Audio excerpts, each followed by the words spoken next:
And I can remember sitting in a maths lesson, of all lessons I was sitting in. And some of my friends that were on my table, we must have gone to Sunday school together because they knew I went to church. And the maths teacher said, put your hand up if you're a Christian. And I didn't put my hand up because I thought, I'm not a Christian.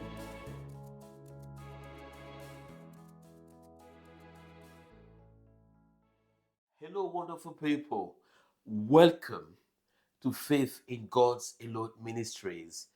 I'm Samson, and you are watching the show that talked about matters of faith in a God that amazing. To Him be the glory. So today, I've got a guest. I don't know, have we met before? I think so.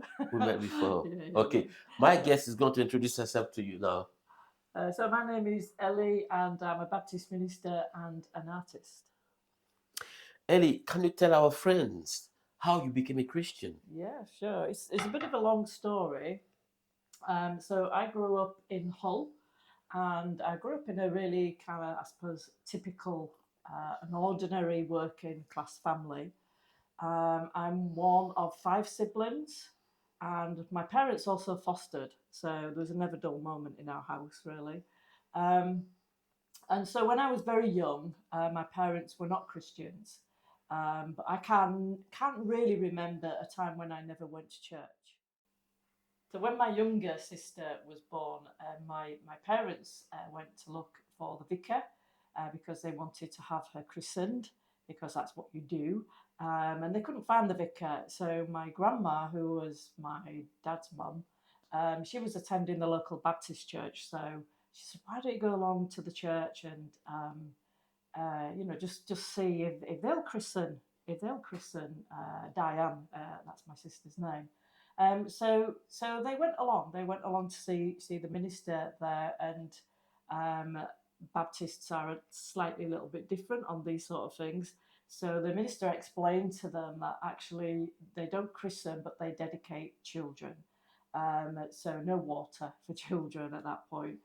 So he was quite strict with them though, and he said, if you're coming to have your child dedicated, you're going to make some promises to bring your child up within the Christian faith. So then when your child grows up and they're older, they can then make the decision to be baptized themselves.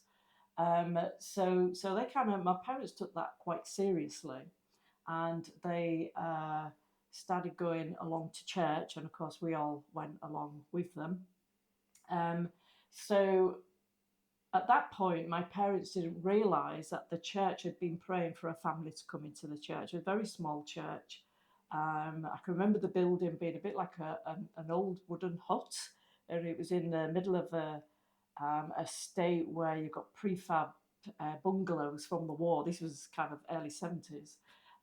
So they went along to this church, elderly, small congregation, but they'd been praying for family to come along. So of course there was four of us children at that point, and my parents. So my parents started coming along, and they started sending us to Sunday school. My dad always said, "Well, we need to go because we need to make an example." But they weren't believers at that point, and they carried on going, and eventually, cutting a long story short, they did become Christians. So growing up, Jesus was someone very real to me because he was very real to my parents. They had a very genuine faith that they like to share with people. But when I got to about the age of 13, I started to question whether or not I was a Christian. There was kind of just something within me, and I can't explain it, but it was like, you're not a Christian. And I don't know why I was thinking that or feeling that at that time. And this went on for weeks. And I was like, no, I'm not a Christian, but I don't actually know what to do about it. And I can remember sitting in a maths lesson, of all lessons I was sitting in. And some of my friends that were on my table, we must have gone to Sunday school together because they knew I went to church. And the maths teacher said, put your hand up if you're a Christian. And I didn't put my hand up because I thought, I'm not a Christian. And my friends on my table were saying, "Put your hand up, you go to church, you go to church." And I never did. And that's really started to bother me. I was quite young, I was only 13. So eventually I went to talk to my parents about this, and I can't remember what I said to them, but what I can remember is sitting one evening with them, my dad on one side, my mum on the other side, and they said to me, "If you want to, you can give your life to Jesus. That is how you become a Christian." So at 13, simply, it was such a simple prayer, and I asked Jesus to come into my heart. Obviously, you talked about your faith. Mm-hmm. So Jesus means a lot to you. Yeah. What about your faith in Jesus?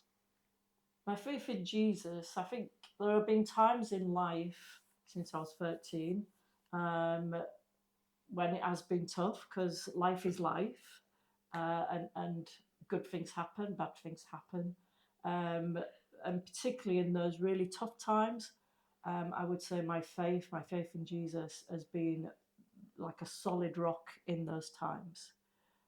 There's times where I felt distant from God, but I've kind of had a sense that he's still there, even when I don't feel that he's close.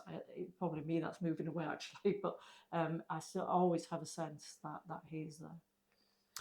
If you just joining in, you're watching Faith in God's Alone Ministries, and today my guest is Ellie, and Ellie is talking to us about how she became a Christian. Ellie, we're going to finish now. What is that message of hope that you want to share with everybody before we finish? Oh, a message of hope. I would say